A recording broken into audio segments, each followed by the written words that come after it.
As far as Waveland School here, this was like, we didn't have, we weren't grouped up. We were all friends from the first grade. Right now, I still run into people. We started first grade, second grade, third grade, and fourth grade. We're at Waveland School. And that's just the way it is. And we're like family. Wherever you meet them, they still are your family.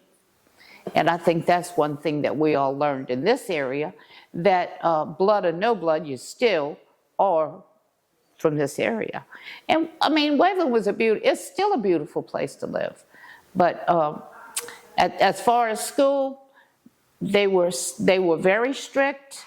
You went there, we had reading, writing, arithmetic, anything, history. We would go on field trips. When they say field trips, they'd take us to different areas. We had to walk, because you didn't have a school bus that did that during the day, during that time. And it's still like Miss Shirley referred to in her thing. We walked every day to lunch. From here, it didn't matter what the weather was. You walked right along and went on upstairs in the cafeteria, and you ate your lunch, then you came back. And that very much was the whole time, until I guess my baby sister, she started here, so she's born in 59, and she started, so about 1964, 65. We didn't have a cowbell. We had a bell, a big bell that would be pulled, and you had to line up. But you lined up because they were going to raise the American flag. Then you lined up according to your classroom. And was this out in front? Right in front, where the flagpole, I don't even know if it's been so long since I looked, it's there. But anyway, that's how you did. You came according to the first grade, second grade, third grade, and fourth grade. Every one of these teachers, they were strictly dedicated to, during my time, to educating.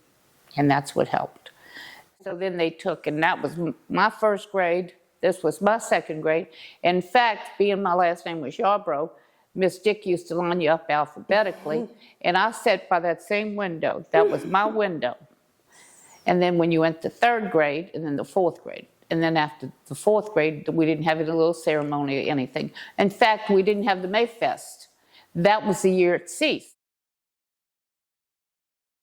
Well, I can tell you what the routine used to be everywhere in school. Mondays was red bean day.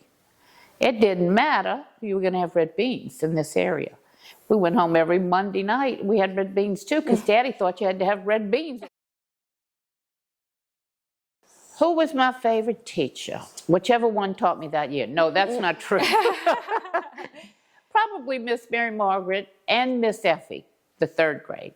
Miss Dick, she was straight and narrow. I mean, she kept you on your toes, but that helped also. And then Miss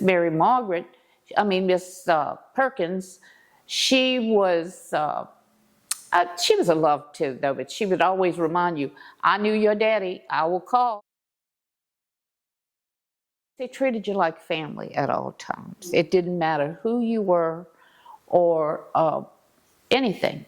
I mean, diversity wasn't around. We didn't have integration at the time, but it did come into our schools, and we were taught by God, our religion, once again, is God created us all. We're all equal. I do that because my grandmother was born in a different country, Norway, towards that area. But let me tell you something. She had friends of all race and color, which was black and white at that time. When you came to her front porch, you came through her house, she had a back gallery, as they called it, which was a porch. And when you came, you had tea with her. It didn't matter what color you were going to sit around that table, and you were going to be treated like a lady. We still say no ma'am, no sir, yes ma'am, yes ma'am. I mean, no ma'am. We know to do that because we were taught properly. And you couldn't have, that's one thing you also was reinforced in school. Here, right here, if you didn't respond with ma'am, yes, or yes ma'am, no ma'am, yes, we would have been in trouble, because that's another little note that would have gone home. So we were all prepared for society. You can run into a lot of people from Waveland, and they still say, yes, ma'am, no, sir. Because very fortunately, I had a good education here and as well as in Bay St. Louis. Then I went on to college. I retired from public health. And therefore, our clientele was mixed and combination of everybody. Because anytime you had to have anything to do, be it from tuberculosis tests in order to get licensed to be a beautician, which Shirley talked about, to a school teacher, to this, what have you, you had to come to public health. And that meant everybody. So we saw people. And it's amazing that these people that I saw all those years ago still come in my present job. I'm not going to say it, but anyway, well, it doesn't matter. I work at Walmart. But they still treat me like they remember how I treated them. So if you treat people right, they're going to treat you right.